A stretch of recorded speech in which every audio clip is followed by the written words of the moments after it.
STEM fans, are you ready? Let's hear it for the world-class NASA STEM Stars team. From NASA centers across the country, we present Sophia Roberts.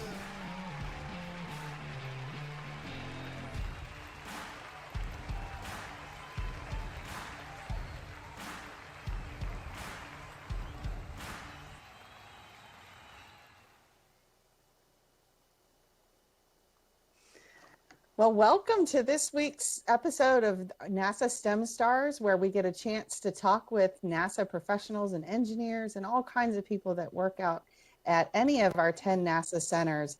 I'm so excited to share our guests with you today. Just remember that if you wanted to chat with our guests, you're welcome to put that in the chat window and we will share those questions as they come in. Our guest today comes to you from the Goddard Space Flight Center in Maryland. She actually works with the James Webb Space Telescope, and I cannot wait for you to hear more about it. So without further ado, welcome Sophia to our show, and thanks for coming to talk with us today. How are you?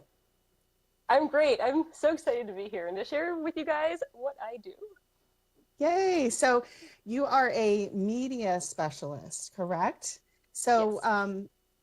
How did you get to where you are? What are you interested in? What got you to working with a space telescope? I don't think many kids when they're younger think to themselves, oh, I want to work for Hubble or work with the telescope. So tell us where you got to or how you got to where you are today.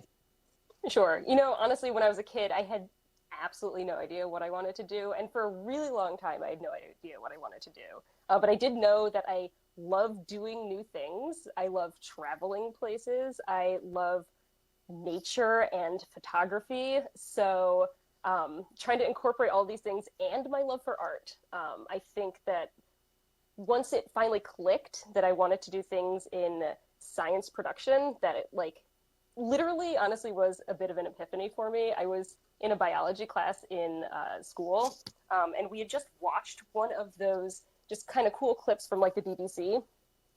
And I was just like, who are these people who make these videos? Because it just makes me appreciate science so much. I'm like, I really just want to be one of those people. And it's just like, you know? Yeah. So what kind of classes did you take when you got into high school, when you realized that that was something that you wanted to do? Did you have a guidance counselor helping you, or how did you know what path to take? So I guess starting even earlier before that, I went to a Waldorf school, which was very arts based. It's a kind of philosophy that, you know, has you making your own textbooks. We would like whittle things and we did sewing, and it was sort of like a bit of a hippy dippy thing maybe, but but it really fostered an appreciation for learning in a sort of experiential way. And then I got into high school and I knew that the Waldorf years sort of rejected technology and whatnot, and I didn't like that so much. So in high school, I did an international baccalaureate program, and it sort of has you diving headfirst into academics. So, but I still did art then, and it was a very academic form of art. So it really hammered in principles of design and art and learning the history and the intent behind artists. So I think that that really helped me foster an appreciation for art in an academic sense. And then I was also doing biology at the time, and I also loved that, and I didn't know exactly how all those things would fit together until I got to college, and I was a major in biology, but different from all the other people who wanted to be a doctor or something like that. I was like, I never wanted to do that. Like, I was sneaking into the labs on the weekend to take photos of the specimens rather than, like, you know, trying to operate on them. So yeah, I always wanted to just be in nature, be that person in the bushes, like with the camera, just like waiting for things to happen. But now I just do that in a clean room. That's so awesome. You don't hear about many artists, you know, that work at NASA. So I'm so glad that you came and are here to tell us your story. We just saw some pictures that popped up when you were talking about your background. Can you tell us what we're seeing in those pictures? Yes. Okay. So for the first one on the right side, no, sorry, the left side. I grew up dancing. So I did ballet up through high school.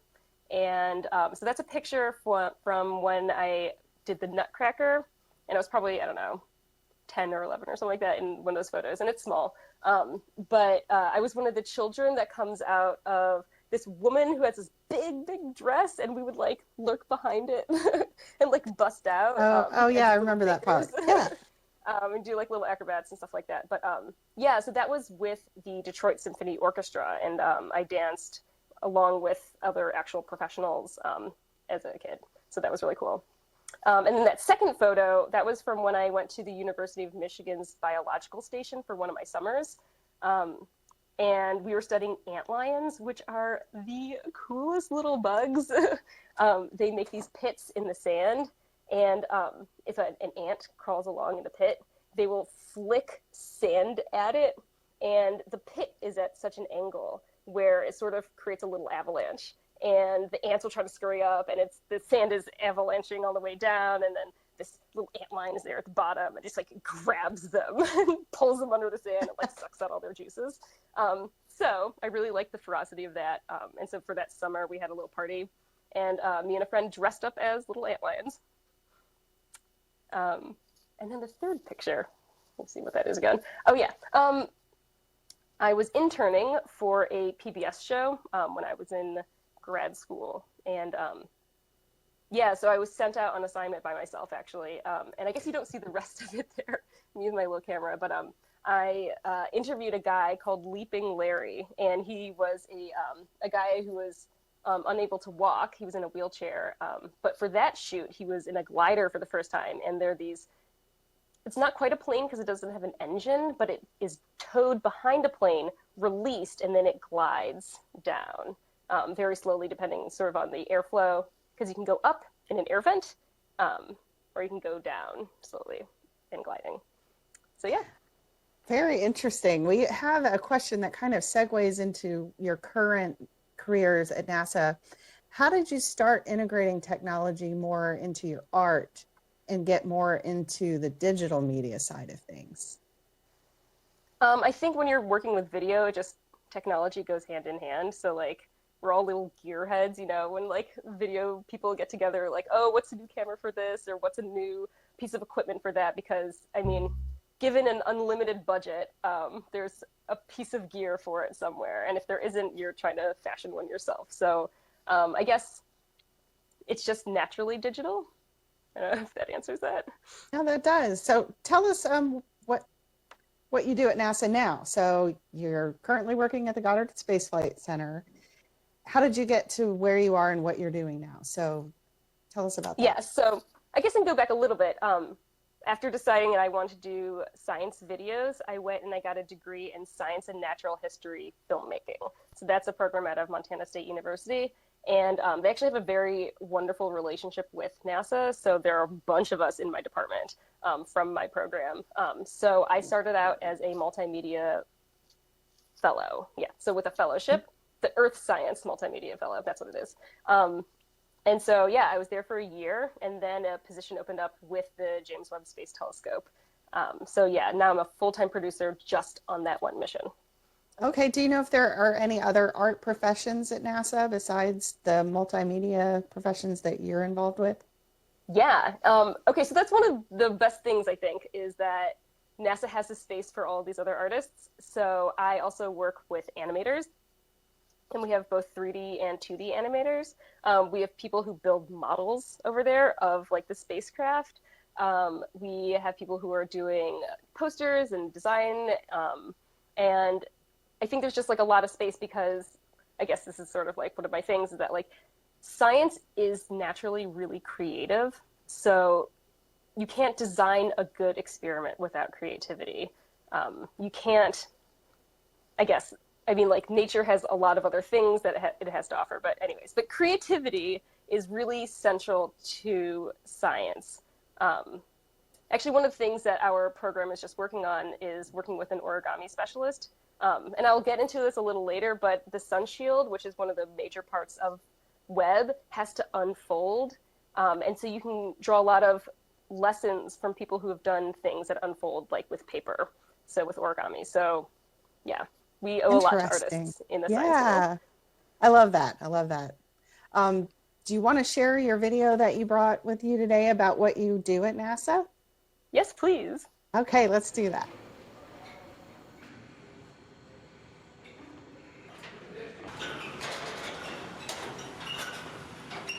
I'm Sophia. No, you can turn around this. I'm a NASA video producer. And then I'm just gonna step through you guys. Yeah. I shoot, direct, edit, and I get to tell the story of the James Webb Space Telescope.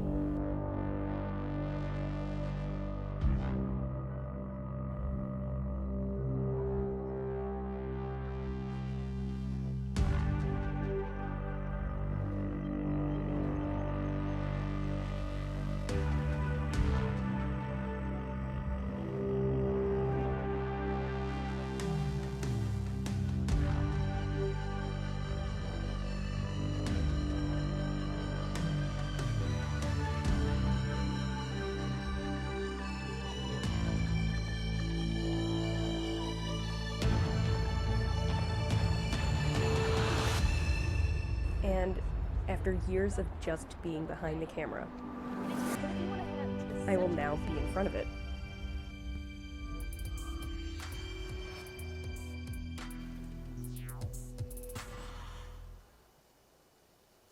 Wow, I think you have the best job ever. That looks Me too. amazing. That looks amazing.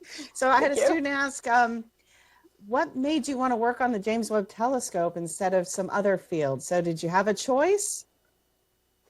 I mean, the position that I knew about and applied for was specifically for that. But even before then, I was sort of just helping out with general things. I mean, like, if I were given an option to choose on, to work on something else, I wouldn't, because it literally is one of the most amazing things that NASA is working on. So I got lucky. I really did. Right place at the right time. All right, so tell us, what is the James Webb Telescope? Okay, so the James Webb Space Telescope really is, honestly, the coolest thing ever. So you guys may know about the Hubble Space Telescope, which just turned 30 years old. And so shortly after it was launched, scientists were already thinking, what are we going to look at next? So they're thinking, we want to look further than Hubble does. We want to be able to do that. So how? You have to build something that has an even larger mirror. And then if you're also going to be looking further away, it literally means that you're looking further back in time. And so as we have known from the Hubble Space Telescope, the universe is expanding. And so light changes along with that. So the light stretches along with the universe. So it looks different to our instruments than it did when, I guess, that light first originated. So that is what we call redshift. So that means that visible light looks redder and it's shifted into the infrared spectrum of light. So this telescope isn't going to look in visible light like Hubble does. It's going to be only looking in the infrared spectrum of light. And just so you guys know how that feels like, we perceive it, but just as heat. And so to be able to look at things in the infrared, we have to think about things sort of as they are heated. So instruments themselves, they make heat, and so do the instruments on the James Webb Space Telescope. So we have to make sure that it's cold so that that heat doesn't interfere with any of the observations. So one of the ways that we do that is having this huge deployable sun shield. Now this thing is the size of a tennis court. It's really, really huge, and unfolding that is like the task of the century. Also, in order to be able to collect the really faint light that happens to be up to 13.5 billion years old, that's how far we're looking, is 13.5 billion. So we're trying to really see the whole history of the universe almost. In order to do that, you have to have the biggest primary mirror that you can possibly get. So that's why that huge mirror made out of gold is that big. And so this thing, it's 3 stories high, the size of a tennis court, is trying to collect the dimmest light almost out there. You cannot fit something like that into a rocket when it's like this. So you have to fold it up just to get it into the rocket, and then it has to fold once it's out in space. And unfolding this thing is a huge challenge, but that's what NASA does, right? They do really challenging things so that we can get awesome science. And that is a short summary of the James Webb Space Telescope. Yeah, that's great. So you have an animation or a time-lapse video of part of it actually unfolding. Maybe we can share it so the students get an idea of, Yep. You can even see the scale of the telescope in this video of how big it is. Yeah, so that is just the secondary mirror deploying from it. So we have to do test after test to make sure that this thing is going to unfold properly once it does get into space. Actually, if you can replay that video, this is something that we put together with our lead photographer. He posted this camera up there, but the little circles are where I run around in this video. So during this whole deployment, I am fielding two different cameras, mostly the one on the right, and then I run back and forth to the one that's out sort of in the middle. So that was one of the times when I was out there in the clean room by myself filming this, which is its own host of challenges. So we had actually a question about that clean room. Why do you have to wear that suit, is one of the students asked. Yeah, so we called it a bunny suit, and there are really, really sensitive optics and instruments in this telescope. We just shed hair and skin all the time. That's a lot of what dust is. And if any of those particles were to get into this thing called the micro shutters, it could ruin the telescope. So we have this really, really cool instrument. It's called the near spec, and it's got this thing that's probably about this big called the micro shutters. And what it's going to do is look out when it's observing. And it has these tiny, tiny, tiny little doors. And it will only open the few doors that it needs to block out all of the light from anything else, so they can look at just very specific points in the sky, or I guess in the universe, really. But it's a way to get really, really precise observations. And it's a key to making Webb as powerful as it is. That's awesome. So the bunny suit will protect the instrument, not really protect you. Because we're seeing that in public today. Everybody's wearing masks, but it's really protection for yourself and others. But you're really just trying to protect the telescope. Yeah, so it's not just us who brings in dirt also. All of our equipment that we bring in there has to be cleaned. There's a whole crew of people that clean. They're called contamination control specialists. And they wipe down every square inch of our gear before we take it in. So it's always a to-do to get into the clean room. That's funny. How hard has your career been so far? I think the challenge really is not that like day-to-day things are hard, but trying to come up with ways to tell a story is always challenging, and it changes with every project. So I guess that's one of the things I love most about it, is that like you're constantly thinking about other ways to present the ideas. But like I haven't had like major like hardships, I guess you would say. But yeah, it's challenging. But you enjoy the challenge. Yeah. Yeah. Okay. Another question. Let's see. Do you have any social media where you post any of these projects or photos? We do. We have a whole communications team, really. So we, it is called NASA Webb Telescope. Oh gosh, I should know this better. Hashtag NASA Webb, right? Yeah. Yes, hashtag NASA Webb. But yeah, we have a whole communications team. We put together articles. We do outreach things. We post things on social media. So that includes, Instagram, Facebook, YouTube, all of that. We're there. Look us up. All right. Yeah. So you did produce a video about the James Webb Telescope. So did you want to share that with everybody so they can see? This is kind of the products that they would see on social media, right? Yeah. Okay. Let's play it. All right. So I've got my bunny suit on, which protects the space telescope from me and any particles that may come off of me. So we are at Northrop Grumman's Space Park in Redondo Beach, and we're going to go see the James Webb Space Telescope. So let's go. Right now, we're in a huge clean room, and like everyone else, we've all got on bunny suits. And this is NASA's James Webb Space Telescope.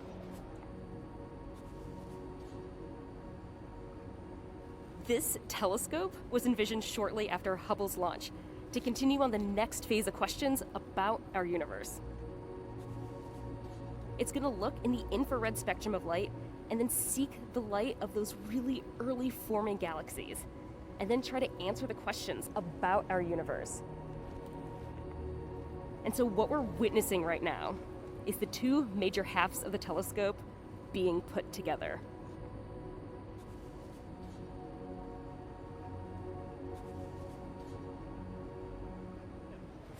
What's really exciting about what's happening right now is that we are in the final stages of construction. So above us, we've got the optical portion of the telescope, which has just been integrated with the other bottom half, the sun shield and the spacecraft bus, which is just below it.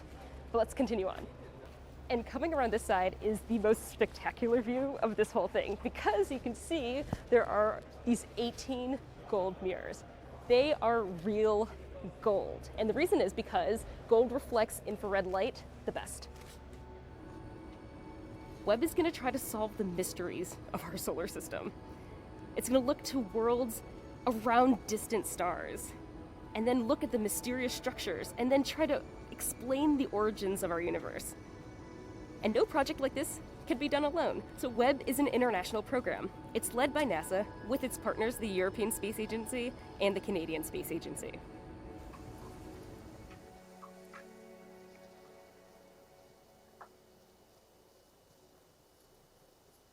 Wow, Sophia, that is quite a project that you get to be a part of. That's so exciting.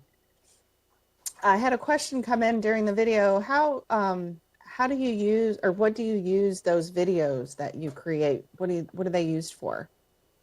All right, so we have a number of reasons that we're taking all of our videos. One, to document it, because honestly, it's a historic mission. It's currently NASA's largest science mission right now. Secondly, we put all of our footage out for the public. So anyone who is interested in using our footage, you are freely available to do so. Hopefully we can link to that later. We have a website called our Science Visualization Studio, and it's all public access footage. And then also we are trying to just tell the story about this mission. So what is it going to do? What is it looking for? Which we don't exactly know yet. And yeah, like, we just need to tell the story about what NASA does. So is that what a producer at NASA does, is you tell the story? Yeah. So traditionally a producer in like the film world is someone who makes sure that a story is told the way they envision it to be. But for us, we are somewhat of a small team. So we work with our science writers and our communications leads, but we're also there filming it. We're, hunkered down in the bunny suits in the clean room with all the other engineers and scientists, or I guess mostly engineers, waiting for a deployment to happen or something like that. I guess producer is sort of an all-encompassing word that we use, but yeah, we are just storytellers of the Webb telescope. Well, we've got another question. Maybe you know the answer, maybe you don't. How long until the telescope reaches its destination? So that's a loaded question. So at this point, it's in its final stages of testing. So you test it at every stage of the build. You first test the materials that you're going to use to make sure that they are capable of going into space. Are they capable of being hot and cold and not losing their power? Are they able to be shaken like you would be in a rocket? Are they able to take the audio that a rocket really loud? It's a fairly violent event. So at every stage, you want to make sure that that instrument, that piece, is capable of withstanding those temperature changes, those shakes, those huge noises that a rocket would have. And then, yeah, so as you get a small piece and a bigger piece and like the full optical piece with the sun shield and the spacecraft bus. So everything's now together. They are about to send it off to its final testing. Once it comes back, it's going to be packed up, folded up, shipped on a big ship over to French Guiana, which is our launch site, and then it'll launch into space. So when that's going to happen is still to be determined, and that's frankly because we don't know how our schedule is going to change due to the pandemic. We did just announce that the launch date has slipped because of it. It's just a thing that they're still assessing. So I can't tell you, but it should be in 2021 at some point. Well, That's good news, though. That's not too Yeah. far of a wait. Okay. Well, we've got a call to action, as it were, for our students that are viewing today. So you've created a flip book, right? So they can get into the job of being a producer and create their own little mini video. So we have a slide that we can put up to show our students how to get involved with the flip book that you've created. And what we want you to do is go ahead and print this book off, and you're going to have to put it together. And then we want you to share it on our social media at #NextGenSTEM on how you show it to someone else and how you produced your own film. So Sophia's created a video that will explain to you how you can put this book together. So we'll go ahead and share that with you now. I think it's too small. Oh, look. Just look at it. Does it work?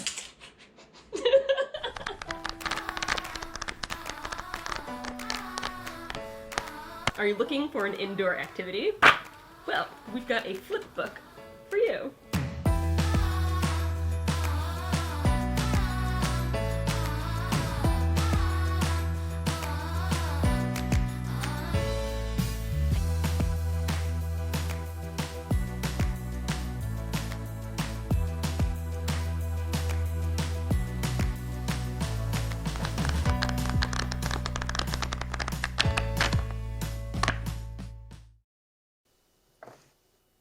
Okay, and I think a link to that activity has been put in the chat window, so I really hope you guys get involved and create your own little movie of that origami of the unfolding of the James Webb Telescope. That looks pretty fun, Sophia. Thanks for bringing that to us. Do you have any final comments for our students or any final words of wisdom that you want to share? Sure. Okay. So I think one of the things that really helped me throughout my academic career is the fact that I applied to everything that I frickin' could. So there wasn't a summer that I wasn't involved in something, be it the National Science Foundation's research experience for undergrad or interning for somewhere. I've interned with National Geographic and Smithsonian, but it doesn't have to be big name places. Just keep applying to stuff. And I think that you need to demonstrate to people that you are interested and that you love the messaging behind what they do, and then create your own content with that intent, and with all the enthusiasm that you can. That's awesome. Yeah. Thank you, Sophia, for spending your afternoon with us. And I really hope the students had as much fun as I did, and I hope you had a good time as well. I just want to direct the students next week, next Friday, we have another NASA STEM Stars, and this is going to be our first episode in Espanol. So we've got an atmospheric scientist that's going to come and talk to us next Friday. So that'll be at 3:00 Eastern. Stay tuned, and we hope to see you all next time. Thanks again for joining us. Thank you so much, Jen. Bye. Bye.